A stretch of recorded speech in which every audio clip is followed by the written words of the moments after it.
Cliff Richard finally talks about Andy Gibb. Cliff Richard was born Harry Roger Webb on October 14, 1940 in Lucknow, India. His early life was mixed up because of World War II when his family moved to England when he was just a little kid. Growing up after the war in Britain, Richard heard the new sounds of American rock and roll and rhythm and blues music, which really changed his musical style. Even though it was hard moving around as a kid, he showed amazing talent and love for music from when he was very young, taking piano and guitar lessons and singing in school shows and local contests. Cliff Richard's music career started in the late 1950s when he helped start the group The Shadows, first called The Drifters. This band work became really important to his rise to fame because the Shadow School instrumental style mixed with Richard's smooth, charming voice created a sound that won over the hearts of a whole generation. In 1958, he put out his first single, Move It, which most people think of as one of the first real British rock and roll hits.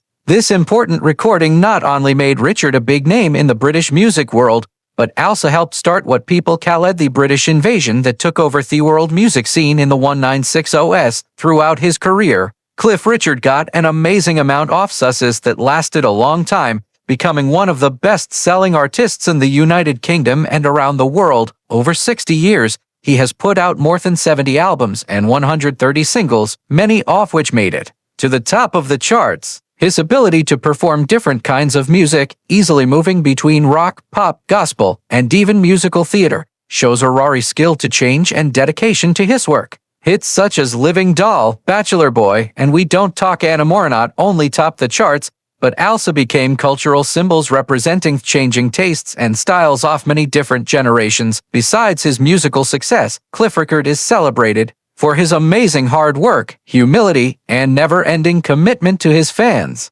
Known for his clean-cut image and positive personality, he has always kept a public presence that is very different from the crazy lifestyles of many of his music friends. This sense of honesty combined with his lasting talent has earned him respect across many generations and made his status as a cultural icon solid. Richard's contributions have also been officially recognized through many awards and honors, including a knighthood in 1995 for services to music and charity. This award reflects not only his artistic achievements, but also his giving efforts and commitment to helping others over the years. Despite the passage of time, he continues to perform live, showing amazing energy and an unending passion for music, which serves as an inspiration to both other musicians and aspiring musicians alike. His achievements have been recognized through many awards, honors, and praise, including multiple Bright Awards, Ivor Noel Awards, and an ABBA for services to music. Amazingly, Cliff Richard has kept chart success across many decades,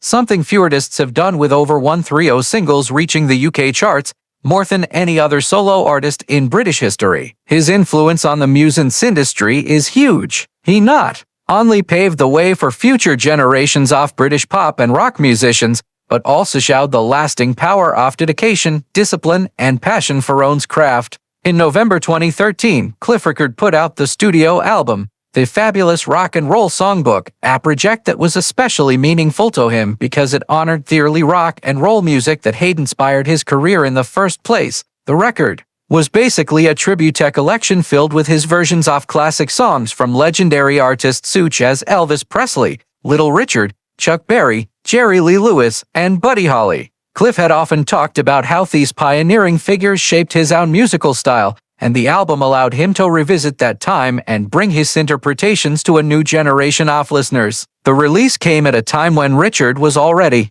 celebrating more than 50 years in the music industry, and it was received as both a nostalgic look back and a reconfirmation of his place as one of Britain's most lasting entertainers. When it came out, the album entered the UK Albums chart and eventually peaked at number 7. An impressive achievement considering how competitive the market was and the fact that Cliff was competing with much younger artists. The album's popularity was made even stronger when it earned a gold certification from the British phonographic industry by PI, meaning sales of over 100,000 copies in the United Kingdom alone. For Cliff, this recognition was not just about sales. It represented continued importance and loyalty from fans who had followed him for decades, as well as new listeners discovering his work through the timelessness of rock and roll classics, building On the success of that project, Cliff Richard returned 3 years later with another album in a similar style titled Just Fabulous Rock and Roll, which was released in November 2016. Like the one before it, the record celebrated the golden era of early rock and roll, but it was also notable for including a special duet that got considerable attention, a virtual collaboration with Elvis Presley on the famous track Blue Suede Shoes. This technological pairing symbolized not only Cliff's lifelong admiration for Elvis, but also how far music production had come since the 1950s. The album also featured fresh takes on tracks like Roll Over Beethoven and Great Balls of Fire alongside new recordings that showed Richard's continuing vocal strength even as he entered his mid-70s. In terms of sales, Just Fabulous Rock and Roll proved to be an even bigger success than the one before it, debuting at number 4 on the UK albums chart. The high chart placement confirmed Cliff's lasting ability to compete at the top level of the British music industry, despite the fact that most of his music friends had long since retired or faded from the mainstream spotlight. In terms of sales, the album surpassed 100,000 units in the United Kingdom, once again achieving gold certification. These accomplishments underscored Richard's enduring popularity and highlighted how his unique ability to reinvent himself while staying true to his roots had allowed him to maintain a remarkable career spanning more than 6 decades. Together, the two albums, The Fabulous Rock and Roll Songbook and Just Fabulous Rock and Roll, stood as proof of Cliff Richard's passion for the music that first inspired him, while also affirming his remarkable longevity as one of Britain's most celebrated and beloved performers. Cliff Richard, despite his long and highly successful career in music, has remained a lifelong bachelor, a fact that has fascinated fans and the media for decades. This part of his personality became particularly touching when a 3-page letter he wrote in October 1961 to his first serious girlfriend, Australian dancer Delia Wixes, was made public in April 2010 following her death from cancer. In the letter, Richards revealed the deep personal sacrifices his career demanded, writing, "Being a pop singer, I have to give up one priceless thing, the right to any lasting relationship with any special girl. I've just had to make probably one of the biggest decisions I'm ever going to make, and I'm hoping that it won't hurt you too much." At that time, Richard was just beginning to solidify his position as one of Britain's most famous pop stars, and the letter shows the emotional weight of balancing growing fame with personal comments. His relationship with Wix had lasted 18 months, a significant period for a young man swept into the whirlwind of show business, and his words reflect both the seriousness of their connection and the heartbreak of ending it. In the letter, Richard talked more about the competing responsibilities and loyalties that influenced his decision. He acknowledged the importance of family, noting that after his father's death, his mother and sisters relied on him completely. He also described his own identity as being completely tied to show business, admitting, "I have showbiz in my blood now, and I would be lost without it." Besides explaining his choice, he showed an extraordinary level of sensitivity and care for Wix's future fineness, urging her to find someone who is free to love you as you deserve to be loved and who is able to marry you. This reveals a deeply caring side of Richard, a man aware of the sacrifices his job demanded, but unwilling to diminish the happiness of someone he cherished. After Delia Wix's passing in 2010 at the age of 71, her brother Graham Wix reflected on the enduring impact of Richard's decision, stating that she had been devastated by the breakup while he also emphasizing Richard's natural charm and decency. Describing him as a very pleasant man, this looking back view underscores the bittersweet legacy of Richard's early romantic choices and the deep emotional effects they had over decades. Following his relationship with Wix, Richard continued to explore love and companionship, though none of his latter relationships ended in marriage. At the age of 22, a year after parting ways with Wix, he experienced a brief romance with actress Una Stubbs, a well-known figure in British television and film. Stubbs' charm and liveliness clearly drew Richard's attention, reflecting his ongoing desire for connection despite the demands of his career. Later in the 1960s, Richard considered marrying Dan Sergicki Irving, whom he described as subtly beautiful, and for a time the pair were inseparable. Their relationship, however, ultimately did not lead to marriage, and Irving went on to marry fellow entertainer Adam Faith. These early experiences with Stubbs and Irving reveal a pattern in Reichard's life: deep affection tempered by the realities of fame, personal responsibility, and timing. The 1980s brought another high-profile chapter in Reichard's romantic life when he considered asking former tennis champion Sue Barker to marry him. Barker, a French Open champion and Wimbledon semi-finalist, was a prominent sports figure in her own right, and their courtship attracted significant media attention. Richard first met Barker in 1982 when she was 25, and the pair's romance was both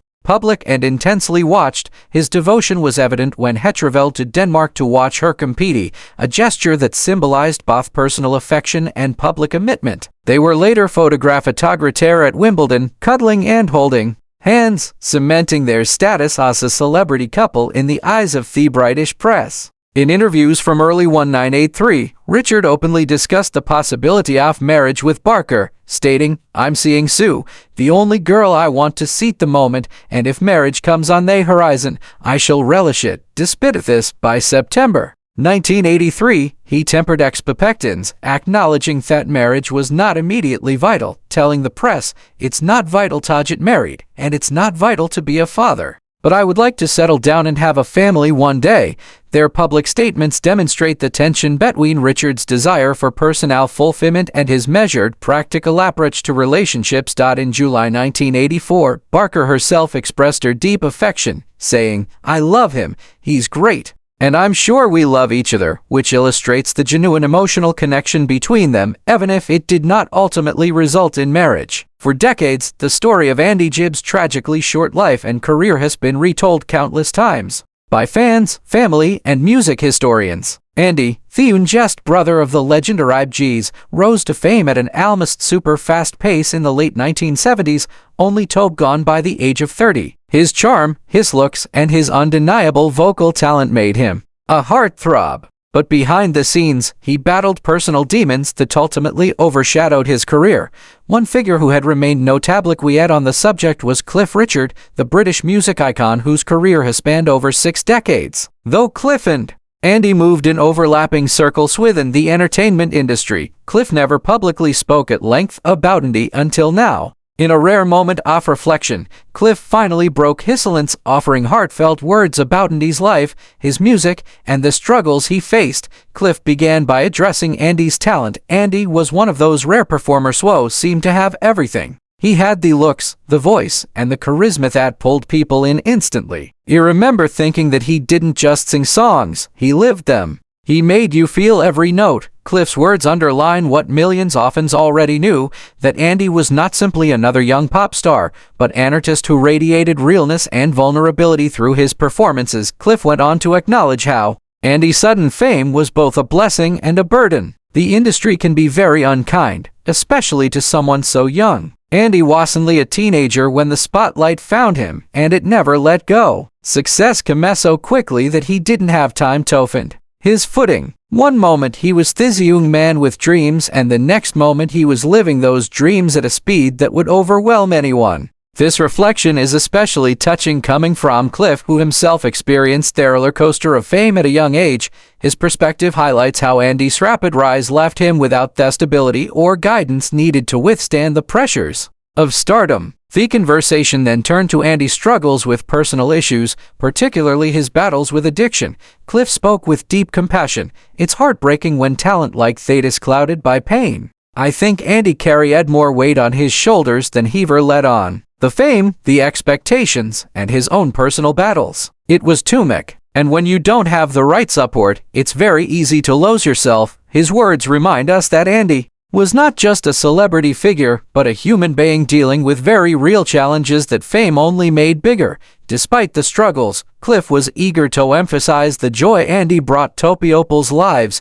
"What I always admired about Andy was his ability to light up a room. Even when he wasn't at his best, he had this way of making others feel good. That's a gift very few people have, and it's why people loved him so much." In saying this, Cliff echoes the feelings of many who knew Andy personally, describing him not just as a star, but as a generous, warm individual who cared deeply for those around him. Cliff also reflected on the tragedy of Andy's early passing in 1988. "It's one of the greatest losses in music, truly. 30 years old is no age at all. He had so much more to give, not just musically, but personally. I sometimes think about the songs he never got to record, the performances he never got to give, and the lives he never had the chance to touch. It's a reminder of how fragile life can be and how important it is to look after one another. His words capture the deep sense of what was lost, not just to the music industry, but to the world as a whole. Finally, Cliff spoke about Andy's legacy and what fans should remember. Andy's story is sad, yes, but it's also full of beauty. His voice still plays on the radio. His performances still make people smile, and his name still means something to those who loved him. That's legacy of a true artist. He may not be with us anymore, but the music keeps him alive. And I think that's what Hugh Old have wanted. With this, Cliff brings a sense of closure, offering comfort to fans who still mourn Andy while encouraging them to celebrate his life rather than dwell solely on that tragedy. In breaking his silence, Cliff Richard did more than share memories. He humanized Andy Gibb in a way that only someone who had walked a similar path could. His words are not simply attribute. They are a reminder of the pressures of fame, the fragility of life, and the power of music to outlast sorrow. For fans of both men, hearing Cliff speak about Andy is not only moving, but also a long overdue acknowledgement of a young star whose light burned brightly, if far too briefly.